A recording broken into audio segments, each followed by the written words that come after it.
الرحمن الرحیم، السلام علیکم ورحمۃ اللہ وبرکاتہ۔ الحمدللہ آج سیکنڈ روزہ ہے پاکستان میں، اور جب ہم شروع میں روزہ رکھتے ہیں تو غلطی لگ سکتی ہے اور لگ بھی جاتی ہے۔ اگر خواتین ہیں تو وہ کچن میں کام کر رہی ہیں تو غلطی سے کچھ چکھ لیتی ہیں، یا اگر پیاس لگی ہے تو پانی پی لیتی ہیں، یعنی روٹین کے مطابق ہم جو کام کر رہے ہوتے ہیں ہمیں عادت ہوتی ہے، تو اگر آپ بھول چوک سے کچھ کھا لیں یا پی لیں تو آپ اپنا روزہ کنٹینیو رکھیں گے، کیونکہ جو بھی آپ کو کھلایا پلایا وہ اللہ سبحانہ تعالیٰ نے کھلایا پلایا، یعنی آپ کو جب یاد آ گیا اور آپ کے منہ میں ہے تو آپ نے اس کو باہر نکال دینا ہے۔ اور اگر آپ آلریڈی کھا چکی ہیں تو کوئی بات نہیں، وہ اللہ سبحانہ تعالیٰ نے آپ کو کھلایا پلایا، جان بوجھ کر نہیں بلکہ انجانے میں اگر آپ کچھ کھا پی لیں۔ اس کے بارے میں حدیث ہے، صحیح مسلم و صحیح بخاری میں آتا ہے، نبی صلی اللہ علیہ وسلم نے فرمایا جب کوئی بھول کر کھا پی لے تو اس کو چاہیے کہ وہ روزہ پورا کر لے، اس لیے کہ اللہ نے اس کو کھلایا اور پلایا ہے، یعنی کہ روزہ اس کا ٹوٹا نہیں ہے۔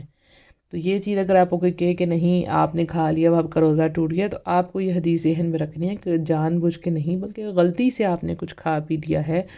تو آپ نے اس روزے کو کنٹینیو کرنا اور دل میں یقین کے ساتھ کنٹینیو کرنا۔ جو شیطان ہے نا وہ ہمارے دلوں میں وسوسہ ڈالتا ہے، ٹھیک ہے، ہمیں پریشان کرتا ہے۔ بہت سے دین کے معاملات میں ایسا ہوتا ہے کہ ہم کشمکش میں پڑ جاتے ہیں، حالانکہ ہمیں جو احادیث اور آیات کا علم ہوتا ہے، لیکن یا تو ہم لوگوں کی باتوں میں آ جاتا ہے یا شیطان کے وسوسوں میں آ جاتا ہے۔ تو اپنا ایمان جو ہے نا اس کو مضبوط رکھنا ہے۔ اب جیسے اللہ سبحانہ تعالیٰ نے آپ کے لیے ایک آسانی رکھی ہے، وہ کیا کہ جیسے جو لڑکیاں پریگننٹ ہے، جنہوں نے کنسیو کیا ہوا ہے، وہ اگر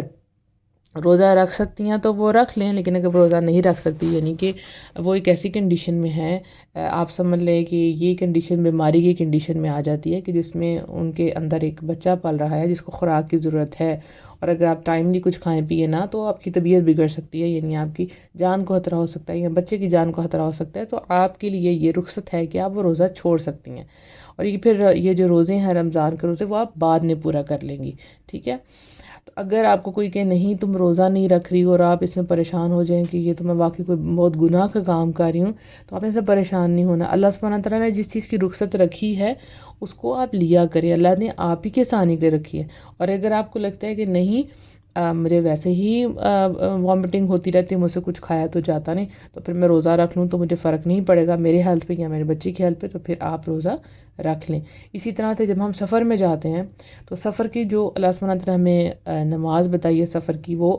شارٹ نماز ہوتی ہے، رائٹ۔ تو اگر آپ کے دل میں ہے کہ نہیں میں پوری نماز پڑھ لیتی ہوں، کوئی بات نہیں سارے پڑھ رہے ہیں، یا آپ کو کہا جائے کہ تم سے پوری پڑھی نہیں جا سکتی، تو آپ نے یہ ذہن رکھنا ہے کہ اللہ سبحانہ تعالیٰ نے وہ رخصت دی ہے تو اس رخصت کو آپ کو لینا چاہیے۔ اللہ کو پتہ ہے کہ سفر کی ایک تھکاوٹ ہے، تو پھر آپ کو اپنی جو شارٹ نماز ہے، جو سفر کی قصر نماز ہوتی ہے، وہی آپ کو ادا کرنی ہے۔ اللہ سبحانہ تعالیٰ ہم سب کو مکمل ایمان عطا فرمائے اور اس ایمان پر قائم اور دائم رکھے، آمین، اور ہم سب کی عبادت کو قبول فرمائے۔